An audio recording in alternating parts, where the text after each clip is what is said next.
When people speak out against feminism in its current state, they look back at past forms of feminism and they may say that the idea was good there. Now, I'm not saying that feminists themselves are bad, but I'm just kind of looking at the core idea of it, and I don't really think that I agree. One of the things that brought me to this was actually Virginia Woolf, and you might be thinking, well, why are you talking about her now? Stop taking meth. Let me explain.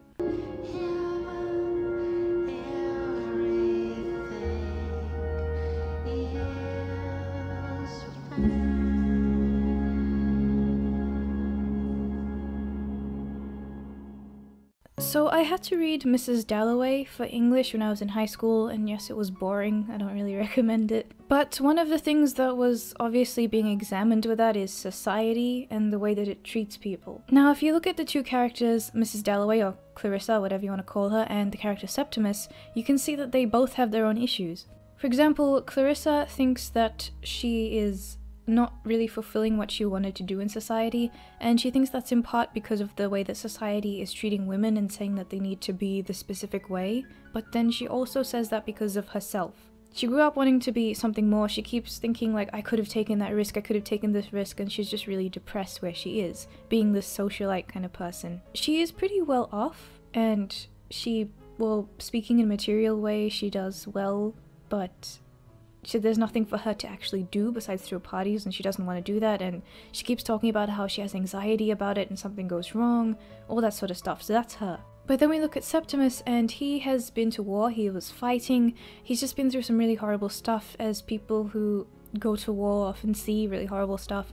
He comes back with PTSD, he's super depressed and obviously is suffering quite a bit, and he can't explain why because society doesn't understand what PTSD is. All of the doctors are like, what's wrong with you? What are you doing? I don't really understand where this is going because I can't see a physical problem. Septimus ends up committing suicide, so society for him, he didn't really fit in either.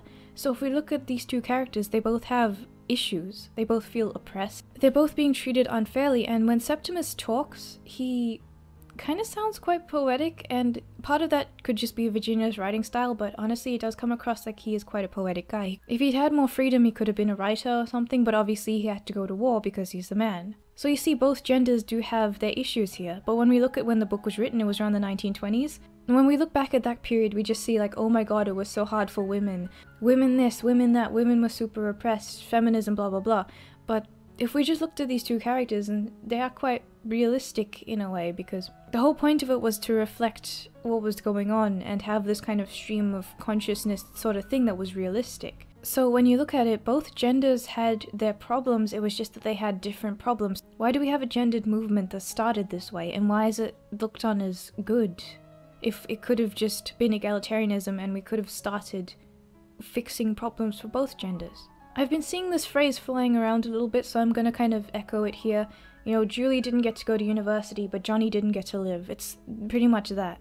And even when you look at stuff like domestic violence and rape, I'm sure that if a guy had talked about rape back then, it probably just would be as bad, as if not worse, as it is now. I mean, we seem to have made progress on domestic violence for women and rape concerning women, but for men it's pretty much just not really addressed. Just the entire kind of the way that you look at the genders through feminism, the patriarchy and everything like that, it's thought of as men as being evil. It's always like men as being evil. At the core of feminism, you look at women going back against men for some reason, but if you actually look at the gender roles and everything way back, I don't see men hating women. I see society just being kind of ignorant about freedoms and that kind of thing, and even now, our society that we have now, we're gonna look back at it in the future and be like, what the fuck were we doing back then? Because we'll probably have found something new to do to improve society. That is if we don't go into an Orwellian nightmare, but I don't know. But the point is, it wasn't that men were being evil to women. You know the whole thing about like women taking care of the kids and men going out to hunt for animals and stuff like that? It was just kind of a continuation of that, like men wanting to protect women, and then we kind of had this realization that men and women didn't necessarily need these gender roles enforced, and that it was a restriction. And even looking at what we're doing now, if you look at that Google memo thing, you know, the one that talks about how Google is like wanting to have one particular type of opinion and they'll kick everybody out who doesn't have that opinion, and they're very social justice-y and that kind of thing.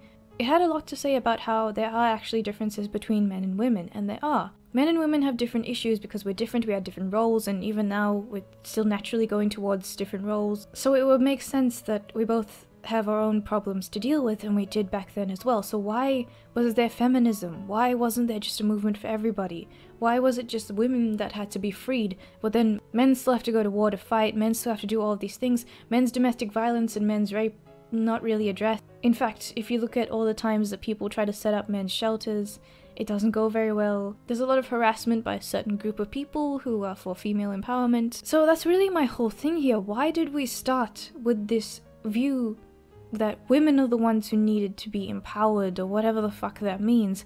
And why did we start it with this core idea that men are nefarious and that they are trying to hurt women instead of just trying to protect them? And then we realize that gender roles need to be lifted up a bit. Look at women and then compare it to slavery. Compare women just being at home and taking care of kids and stuff like that, and being in a way overly protected, I guess, and then compare it to just hostile if you're a slave and you escape. Indentured servitude even, they would get worked to death so that they wouldn't have to be freed or paid or anything. The openly hostile way that those guys were treated. You can see actual hostility there, you can see people dying, people getting raped and murdered, all of this sort of horrible stuff, and then you compare it to women, and especially if you're trying to speak for women as a whole, if you look at the way that society was constructed with the gender roles, it's not the same thing. You cannot say that these are the same things. You cannot say that that is a hatred for women. You can say that that's an ignorance about the way that society is run, but you cannot say that that is hatred. If that was hatred, do you not think that they would be treated the same as slaves? And with that being said, how the fuck can you still think that feminism at its core is a good idea if it has that mindset that women are hated by men and actively pushed down by men in a hostile way, as the patriarchy does? Furthermore, a lot of people talk about the whole feminism and Marxism kind of thing, and they kind of treat it like it's a new thing in some ways, and I don't think that it is. Now, I was doing history as my sub-major, but I've dropped it and picked up creative writing. But when I was still doing that subject, we had to do an essay on something, and there was this one on feminism, and you had to use the links that they gave you to kind of see how well you did reading these works and all that sort of stuff to write the essay. Now, it was talking about Marxism and Russian Revolution and that kind of thing, so I was like, hey, I want to look at this. I have a couple quotes here from this woman called Alexandra Kollontai. I hope I'm pronouncing that okay. So this woman did accomplish quite a lot, including becoming the first woman in parliament and such. It's all very impressive. But we're looking at the way that she treated feminism and communism and how they're just intertwined in the way that she, I guess, devolved in some ways. I'm referencing her autobiography, which is linked below, and I highly recommend it because it really does show all of these interesting things. She's often expressed the way that she didn't really like her experiences with love because she felt that the most important thing was to work, the most important thing was feminism, and freeing women meant making them work. And when you read the autobiography, you're gonna see this as well. And she also had an issue with love because she felt like she had to kind of put this in like it was a religion to her in everything that she did, and she would often try to overcompensate with men and relationships. She felt like she was failing her movement if she continued to do that kind of relationship dynamic we have, where the woman is kind of the submissive one and the man is the dominant one in the relationship. And that is really kind of what it is. There's always that slight kind of thing in a relationship. And she just couldn't do that, so she tried to overcompensate and become really dominant, and the man would just feel uncomfortable because she was pretty much pushing that onto him and trying to rearrange it all without consulting him. She was just like, no, I'm doing it this way. And it wasn't saying that like she naturally wanted to do that, it was like she was forcing herself to because she was like, politics need me to do this kind of thing. And she was obsessed with power in everything because of feminism and Marxism and how they intertwined for her. And it really does show how it just became an obsession, and none of her relationships really worked that way because she kept having to leave because of the greater good that she wanted to do, and she never really looked happy. And even when it started as well, she said that she was well-to-do and, well, at least like comfortable, I guess, and she saw all of these people who were of lower class to her, and then she decided that she wanted to see what it was like and defend them and all that sort of stuff. Now we can see the good intentions here, but it does kind of mirror how you get some of these, Wizard of Course called them Comrade Starbucks, which I'm gonna steal quickly. How they look like they're fine and they're comfortable, and then they pretend that they're revolutionaries. And I know that's not the same thing because she genuinely did have good intentions at the start, and she was genuinely jumping in and just doing work and trying to do what she wanted to accomplish and not just complaining about it like the Starbucks comrades do. But you can see how there's a kind of connection there, how it kind of devolved or evolved or whatever over time to reach that point. She despised the bourgeois feminists because they were only going for upper class women, and she felt like Marxism was the only way to liberate all women. So this is also just reflective of what's going on right now, how you have white feminism, which is like upper class feminism, and how if you're that feminism, you're suddenly not the right kind of feminism, and it's supposed to be just, what is it, intersectional feminism? And you can see that that's still a thing as well. There's still people who are like, no, you have to include this with feminism, and this with feminism, and this with feminism, and there's the upper class feminism that no one likes after a while, and there's all that. I have some quotes from her autobiography that I think you might be interested in.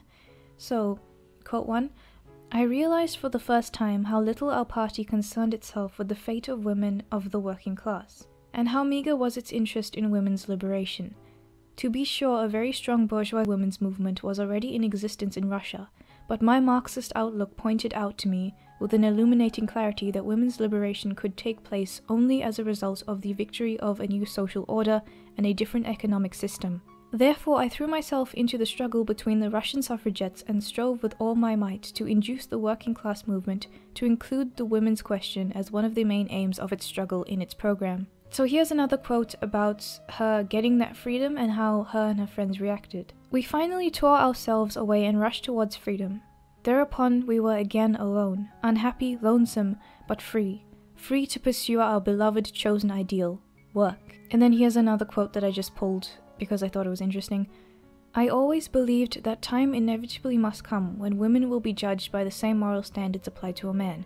For it is not her specific feminine value that gives her place of honor in human society, but the worth of the useful mission of her personality as a human being, as citizen, as thinker, as fighter. Subconsciously, this motive was the leading force of my whole life and activity, to go my way, to work, to struggle, to create, side by side with men." That quote is actually really nice. My point is here that she isn't a bad person by any means. I do not view this person as a bad person. I actually think that she is an example of like a very strong person who has worked really hard. Especially with the last quote, I really think that that is the kind of thing that if a feminist said that, then I'd be like, yeah, okay. And I would like them to include the responsibilities as well with that, because you can't just have equality without the responsibilities, then it's just benefits and privileges. But yeah, my point is that she's not a bad person, it's just, it shows you how at the beginning she started with that nice quote, but then with the quotes I read beforehand, she just kind of went into that and became really obsessed with the ideology, and at the end of the day that impacted her and made her really unhappy and made her try to change herself and force herself to be something else, especially when it came to the most intimate parts of her life, like relationships. And it also shows you how feminism, it can make people really unhappy. You see these women who just hate men, or these women in the fat acceptance movement who are really fucking fat, and then they just try to say that they're happy, but then they try to make that happiness come from censoring other people, even the people who mean really well, like their family members who are telling them that they should maybe just try to eat a bit healthier. And there's all that sort of stuff that you get obsessed with it and then you're not happy, and then you try and censor other people because you're afraid that they're gonna tell you that you're not happy, and you're gonna have to realize that, and they can tell what's going on. There's just all this sort of stuff that I just don't like. And obviously I'm not criticizing all feminists. I think that there are really cool feminists out there. Christina Hoff Sommers is a feminist and she cares about men's rights, she cares about all this awesome stuff. But the very core of the movement is quite toxic. And obviously that's the explanation for why it's bred such a toxic movement. Why so many of them are really toxic right now. But I kind of treat it the same way that I treat Islam. I mean, if you look at the stuff that's written in all of the texts, there's some pretty nasty stuff there. So from its basis, you can understand why it is worse than some of the other ones. But then you look at some of the people who are Muslim and you're like, hey, that's a nice person. So it's not the people themselves, because they can be a variety of people. But then you ask yourself, why is this specific movement getting so many fucked up weirdos? And then you look at the core of the movement and you're like, I understand that now. And that's basically what I just went through. So another thing that I wanted to mention, there was this woman who was like, she lived in an Islamic country, and she was asked about her view of living in the UK, I think. She didn't like the idea that women had to do their own thing. She was like, I was taking the trash out and no men went up to help me and do it for me. So she wanted the men to do it for her. She said she wanted the equality, but she didn't want the responsibilities, which is what I was talking about before. She actually said that. So a lot of this men hate women kind of mentality has bred not only female supremacy, but also the idea that women should be privileged and not have the responsibilities of a man. They really do want to treat men as second-class citizens. And if you look at the suicide rates of men, the fact that if a man is raped, he can go into a psychologist's office and be told that he has toxic masculinity and that it's his fault that he was raped. You know, and feminists complain about victim blaming against women. Okay, I'm going to end on one last point. So obviously I'm going to mention MRAs and the men's rights movement. On the surface, I'm going to say this. The fact that I don't think that we should have started with a gendered movement in the first place, and even if you look at the third world countries and stuff like that, I don't think that we should have feminism over there. We should have egalitarianism. I think that if we took feminism over there, we would be saying, hey, girls, you need to be empowered, but then we'd be kind of ignoring the men and just kind of putting responsibilities on them, like you need to look after the women. I can see a repeat of what's happening over here, but over there. But regarding the men's rights movement, I think that what some of them are doing, like the honey badgers for instance, and the community that they have, is a really good thing.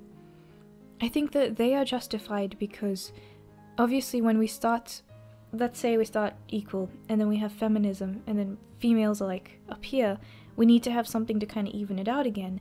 And even when I look at it from an egalitarian perspective, I still see so much work that we need to do for men. So if you look at MRAs as what feminism was kind of trying to be, is just something to kind of even it out and trying to get men to have the same rights as women, because, you know, there are some places where men can be legally raped and that's really fucked up. But then if you look at it in the long run, I still have the same problems because I don't want the gendered movement problems. I don't want the same problem that feminism has but with men's rights, and I see that right now it has a legitimate cause. But I guess what I'm saying is, I hope that the men's rights movement ends up being what a movement is supposed to be. Like, it's like, okay, we're gonna sort out problems for men, and then after a while we're just gonna be egalitarians now, and then the gendered movement thing will kind of have run its course. That's the ideal thing. If you're looking at feminism and men's rights, which one, you ask me, should be the one that keeps going?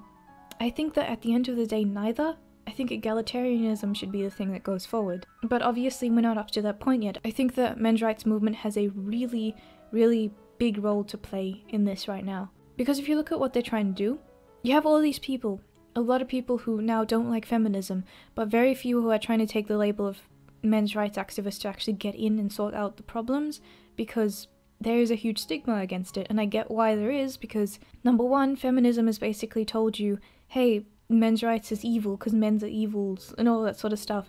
And then two, you also have the fact that people are kind of afraid of gendered movements now because they don't want a repeat of what happened with feminism. Now obviously you've probably realized that I really like Honey Badger Radio. And something that Alison said from there has really been making me think, so I'm gonna kind of talk about that, and I haven't really made any conclusions or decisions with it, but it's just been in my head. So one of the things that she does with men's rights is she takes the label as a kind of shield and kind of uses it as, hey, I'm a female men's rights activist and I'm trying to break down the stigma. I'm trying to show that it is about men's rights. It's not about male supremacy. It's not about hating women. And there's a big risk with that as well, because you get them labeled as extremists, all this sort of horrible shit. So if somebody asked me if I would be an MRA, then that would probably be one of the angles that I would take with that. But on the other hand as well, I'm still, I guess, triggered by the idea of a gendered movement, and with all of the stuff that I've explained before. So that's just been something that's made me think, and I hope that it makes you think about it as well. Tell me what your conclusions are. So this was a really complicated video, and I'm gonna quickly address some random technical stuff on the channel, so if you're not interested in that, you can go. So people have asked me for more shitlord Sims creation, and I'm happy to do that. However, my laptop is not really responding that well. I mean, Sims runs like arse on basically everything, and especially when it comes to recording it, I don't know if I want to tempt fate with my laptop because I can't afford another one if something goes wrong. So I'm gonna hold off on that for now, but I will do it as soon as it kind of is able to be done again. That's the reason why I stopped, because I really enjoy doing those. It's just I don't know how long this rust bucket can keep going. So also, I didn't do my recommendations of things last time, so I have 2 for you today. They're both podcasts. Again, I'm not going to recommend podcasts the whole time, it's just that I listen to a lot of them. There'll probably be a book next time. So the first one that I have is Goosebuds. Goosebuds is basically a bunch of really funny guys who sit around and make fun of a Goosebumps book and then kind of review what happened in a really hilarious way. They're like Red Letter Media, but with books, basically. And they also do parallel kind of reviews where they look at the episode that was made for TV, then they look at the book, and each episode is books. If you're a fan of Game Grumps, you probably know who Commander Holly is, and she was actually a guest on one of theirs, which was a really good episode as well. So check them out. The second one is also a kind of Red Letter Media-ish thing. You can probably tell by now I'm a huge fan of Red Letter Media. This one is called We Hate Movies. It's another podcast. They review one movie each episode, and they're also just a bunch of really funny guys who get together and review something. The first episode that I ever listened to with them was called The Haunting, where they reviewed that movie from the 90s with Owen Wilson and someone else, Liam Neeson, I think. It was a trash movie, by the way. It sucked. I'll have some non-podcast things to recommend you next time, I promise. That's it for me now. I have to do some assessments and other boring shit, so I'll see you later.